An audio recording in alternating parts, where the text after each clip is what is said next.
The Adventures of Crocduck is a single-stage onslaught 2D platformer. In this game, the player is charged with defeating seemingly endless waves of enemies. As the player defeats more and more waves, new types of enemies are introduced and current enemies get tougher and tougher. In this video, I am going to discuss many of the game design decisions for the Adventures of Crocduck. This was the first game I developed, and for me served two purposes. One, to show myself I can make a game from start to finish, and two, to experiment with flow, the concept of balancing the player's mastery of game mechanics with the difficulty set forth by the game. If done correctly, the player loses track of time and is completely immersed in the experience. So how did I achieve flow in the Adventures of Crocduck?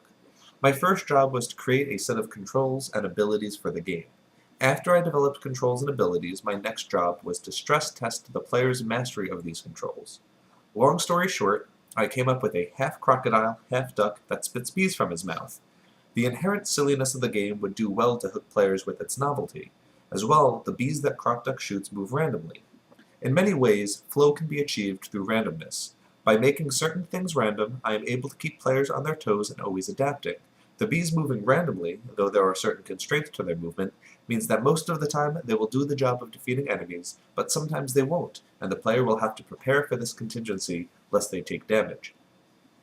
The enemies in Crocduck are designed to enhance the player's flow by teaching the player gameplay mechanics, testing the player's mastery of those mechanics, and then subsequently introducing new dimensions of difficulty.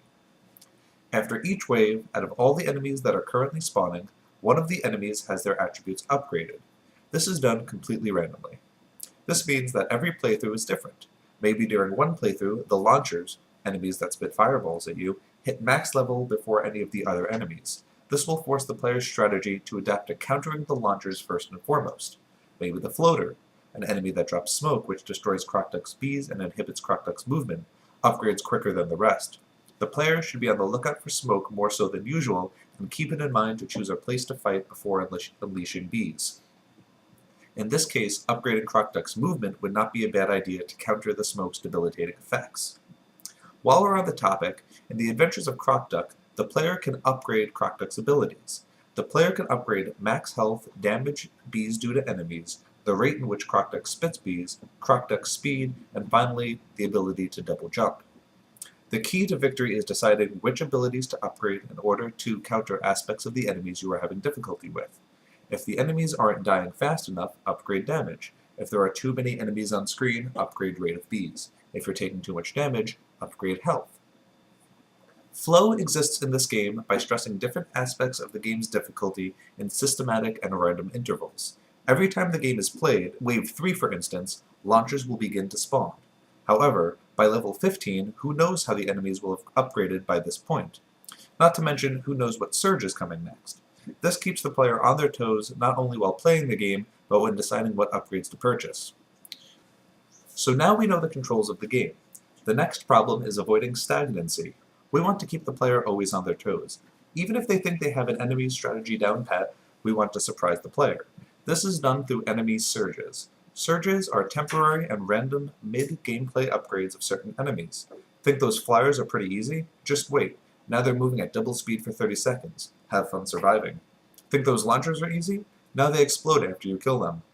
Have fun avoiding those explosions while dodging everything else. There are many different surges in the game, and each one exists to add a new and random level of difficulty to a wave of enemies. To quickly touch on other mechanics that help to foster flow, we have an equation which dictates how many enemies must be defeated in order to complete the given wave. If a new enemy begins to spawn, more enemies will need to be defeated in order to complete the wave.